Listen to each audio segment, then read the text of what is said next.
Ray, whenever you're ready. I'm gonna put myself back here. The other class asked how long they should be. I mean, as long as it takes to like thoroughly explain your items. Don't worry so much about that.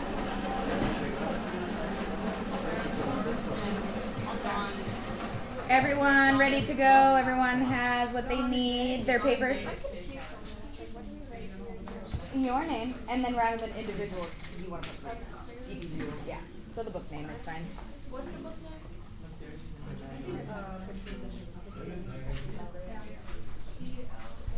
Okay, so the scene we decided to depict on the front of the bag is the scene in the beginning where she is getting taken away, her whole family is, and she goes into her bedroom and there is a fresh loaf of bread on her windowsill with money stuffed under it. But she didn't think to take it with her, so she just sat it on her desk, and she refers back to that a lot throughout like the whole like first half of the book. So that's why we just decided to depict the bread on the windowsill.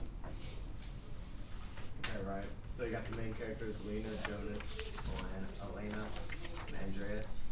Lena's like the main character, you know, the one you follow. Jonas is her brother. Elena is like her mom, right? And Andreas is like her boyfriend, also like that. And the minor characters, you got Miss Remus, Joanna, Kosis, Mr. Stalis, Ona, Kretsky, Janina, and Miss Arvinas, or however you say that, right? So those are characters.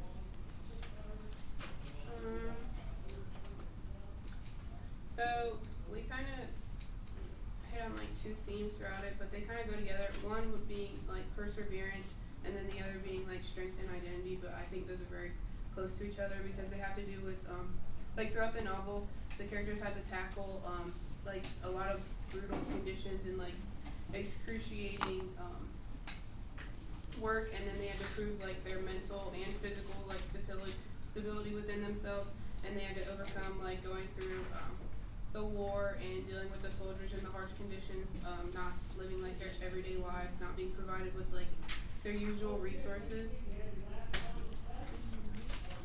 Okay, so for the settings in the book, we got the Soviet Union as a whole, Lithuania, the Altai labor camp, the Makarov camp, a train car, Siberia, and the bank of Onegara River, and it takes place from 1941 to 1942. The author's purpose of writing this book was to show the horrors of war and what the captives' lives were like during the war, and it's also to show that things may be hard, but anything is possible when you fight through it. Okay, I'm gonna be reading the quotes, and they all go together with like the items we have. Okay, so the first quote is, "The man who wound his watch approached me. Do you have a handkerchief I could borrow?" he asked. I nodded and quickly handed them the hanky neatly folded to conceal the writing. The man patted his brow with the handkerchief before putting it in his pocket. Pass it along, I thought, imagining the hanky traveling hand to hand until it reached Papa. And the second one is, Mother continued to speak in Russian and pulled a pocket watch from her coat. I knew that watch, it was her father's, and his name was engraved in the soft gold on the back. The officer snatched the watch, let go of Jonas, and started yelling at the people next to us. The third one is, I can't do this, I won't die here. I would not let a fox eat us. Suddenly the woman grabbed Janina by the throat. A thick gurgle came from Janina's windpipe. Mother threw herself on the mother and tied her fingers from her daughter's neck. Gina caught her breath and began to sob.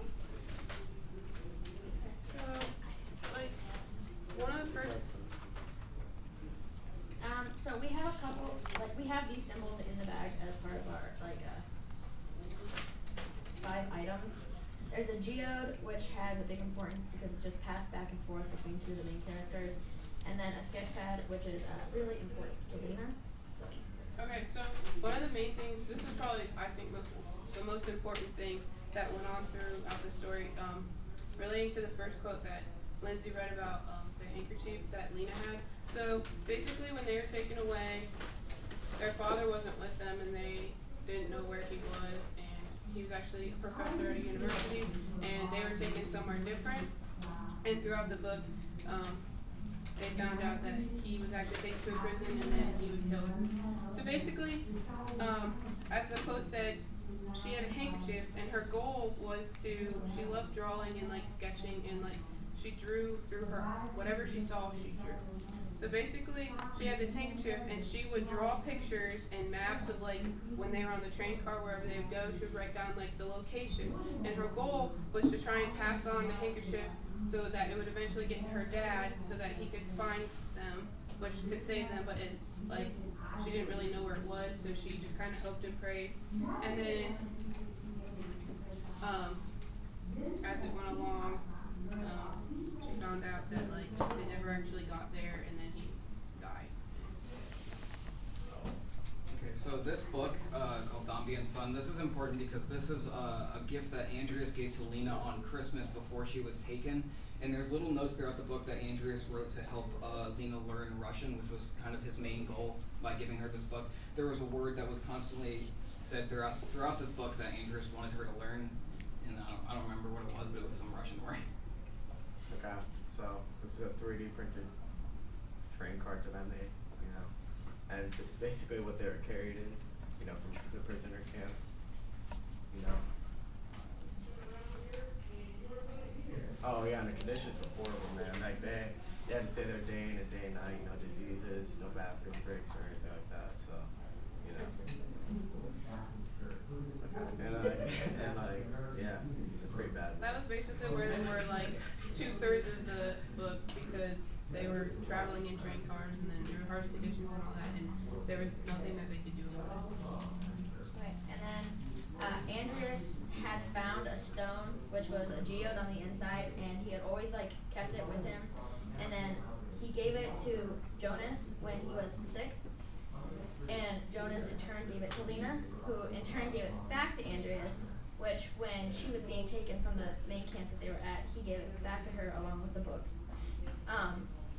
And every time she would miss him or just needed like some sort of hope, she would always like rub on the stone and like bring it to her mouth to think about like Andreas, because they had a fling.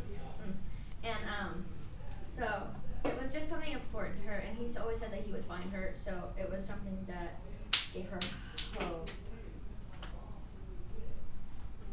Okay. And what I have, it kind of goes along with what Ram said.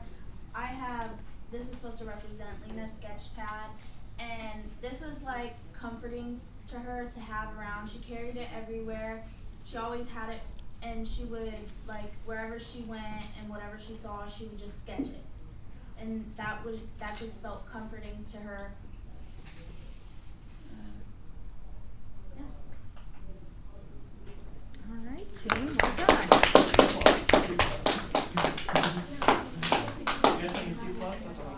All right, friends, maybe take like 30 seconds to write down on your paper anything that you noticed, any thoughts that you had. Yeah, that's it.